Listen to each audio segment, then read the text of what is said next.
progressive, intelligent social justice. What's up, guys? It's your boy VISIONZ here to tell you about this mad news website called Junkee.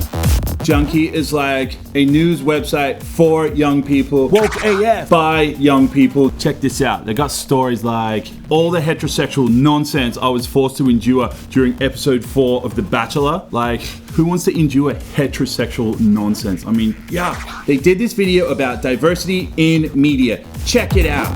The lack of diversity in Australia's news media has been the focus of a lot of outrage over the past few months. I am so outraged about this. Australian media is overwhelmingly white. Damn white people. I'm so sick of them being so racist all the time. The statistics of diversity in Australian news are pretty unsettling. Oh my God, I totally agree with you. This report released this week found that more than 75% of presenters, commentators and reporters on TV in Australia are white. The balance of ethnic backgrounds on TV really doesn't reflect the Australian population. About a quarter of Australia is non-European or Indigenous, and they're just not being represented. Oh my God, this is just such injustice. So she said 75% of presenters on the news in Australia are white people. Gross. Then a quarter are non-white people and they're not represented, but wait, a quarter and 75%. That adds up to 100. No, wait, I don't get it. So basically what they did was watch TV for 2 weeks in Australia and point out how racist it was. They didn't actually contact anyone. They just got on their LinkedIn and on their Twitter and didn't ask them any questions or anything, but I'm pretty sure they got a good idea. Like, you pretty much tell what someone's all about from their LinkedIn page. So yeah, I trust it. It sounds totally legit. Thank you so much, Junkie, for being just like so woke and progressive and like, you know, you guys are obviously the leaders in this department. Like, maybe we should do the same thing. Like, let's go to the Junkie LinkedIn page and just see like how much of a cultural melting pot it is of all just different ethnicities and genders. Yeah, let's do that. Let's check out the Junkie LinkedIn page. All right, here we are, Junkie Media, Surrey Hills, New South Wales. What a cool place Surrey Hills is. Oh, wait a minute. The first guy is white and the second person's white. That's not a good start. There we go. We got Tara Iwamoto. Boom. Diversity. Like, there's a lot of white people here. Like, maybe some of these people. This guy's name's Nathan Shakespeare. I think that's pretty white, but I'm sure if we scroll down, we're going to see like so much diversity and just like black people and Indian people and Indigenous people. Of course, there's Indigenous people because they're constantly talking about Black Lives Matter and like. But wait, it's just they pretty much all present as white. We got white, white. Pretty much, there's a full white ranger. Oh my God, I don't think I've seen anyone whiter than Ben Freeman. Still ranger.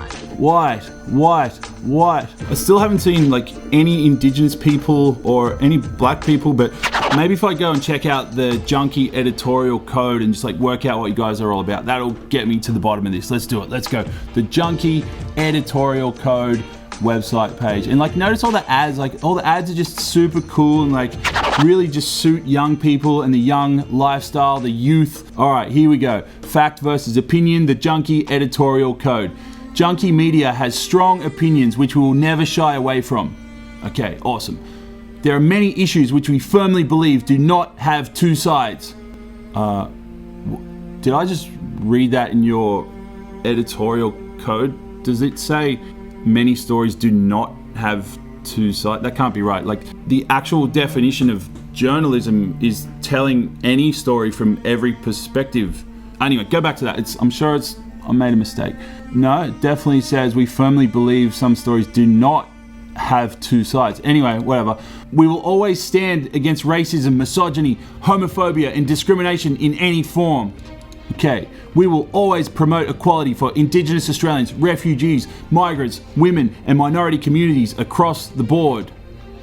Yeah, you promote it like in videos like that and like in all your like woke stories, but you won't actually hire any Indigenous people or any black people. I mean, maybe you have some, but I couldn't see any on your LinkedIn page. It looked like a freaking Klan rally in Surrey Hills. Like, I didn't know what is going on here. All right, guys, I was obviously taking the piss up until now. I'm going to get serious and give you my actual opinion on this.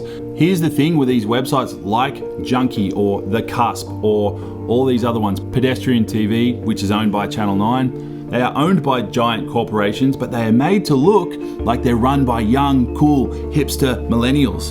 Don't be fooled. These websites are advertising platforms. The millennial market is worth billions and billions of dollars, and they're really hard to advertise to. It's a smart move. Like, I don't blame them. Good on these companies for making content that appeals to young people. There's nothing wrong with that. I'm a capitalist. I believe in that. I do believe they blow a lot of stories out of proportion and pander to that leftist viewpoint that so many millennials have. I mean, look at this research project between Media and Junkie. Like, they turned all your data and all your information and all your rage into a document to sell advertising. Look at this document. It's a study between Media and Junkie. Basically, just helps big corporations sell you stuff. Let's go back to this study. Okay, so the study doesn't include NITV. That's a whole network devoted to Aboriginal people and Aboriginal issues, so that's a bit weird. So that's going to skew the numbers a bit.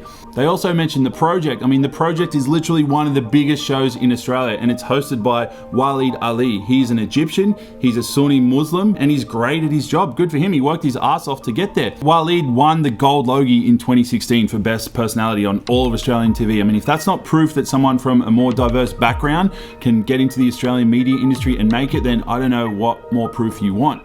It's also co-hosted by Lisa Wilkinson, who is the highest paid person in Australian TV. There is quite a lot of diversity in Australian TV. A lot of the time, people come to Australia to escape their own country. There's a lot of countries out there that have some archaic laws, some oppression against women, all kinds of crazy stuff that they're trying to escape. And that's why they come to Australia and immerse themselves in Australian culture. Whether you're white, black, Vietnamese, Samoan, when you come to Australia, you fall in love with Australian culture. We have our own vibe. We have our own interesting culture that is completely irrelevant to your skin color. Not bad, good choice. Australia does have a very ethnically diverse background and people from all different cultures. Hi, I'm Nirmal. I'm Dean's producer. I'm from India. Dude, I told you, can you just get back? Like, are you sure? No, seriously, what did I tell you about getting in the shot? Like, just... I wanted to say hi. No, dude, I don't care. This is my show. It's not about you. Like, I'm the one that's telling the world about the diversity. They want to hear me speak. So just... I thought it was about diversity. No, it is, but like, from my perspective, like, all right, where was I? I believe 99.9% of people in Australia are not racist, and I completely condemn any racist. I cannot stand racism or discrimination in any form. Apologise for being racist, Rega. However, I do believe in a meritocracy. Careful, that might be racist. It should be about who is the most entertaining person on that screen and the most able to do that job. That's all that should count. Maybe with one exception. I do kind of believe there should be way more representation of Aboriginal people on Australian TV. And I think Australian Aboriginal people have an amazing story to tell, and we should do everything we can just to make sure that story gets told and to make sure their culture is preserved. We need to celebrate our diversity and not make everything like a huge political issue and like social justice warrior and there's discrimination and racism hiding around every corner. We've become too politicized. When you do actually look at the ethnic breakdown in this study, it's not that far off the actual Australian population. Plus, it doesn't really go into detail about Middle Eastern people, Pacific Islanders, Chinese people. It's a very simplified attempt at demonizing white people because for some reason it's like fashionable now to hate white people. Well, I'm sorry, I don't hate myself. The thing is, there are a lot of white people in Australia, so you're gonna see a lot of white people on the news. And remember, we do have an entire station that's devoted to Aboriginal issues, which wasn't included in this study, and an entire station devoted to ethnic diversity, SBS, and both of them have terrible ratings.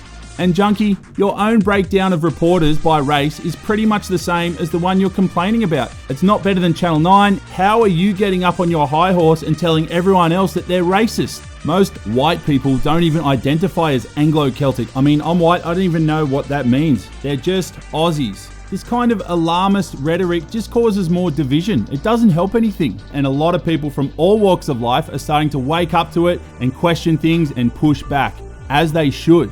All media, not just leftists, left, right, everything, all media has an agenda. Think for yourself and question everything. Stay true, stay you. super fresh.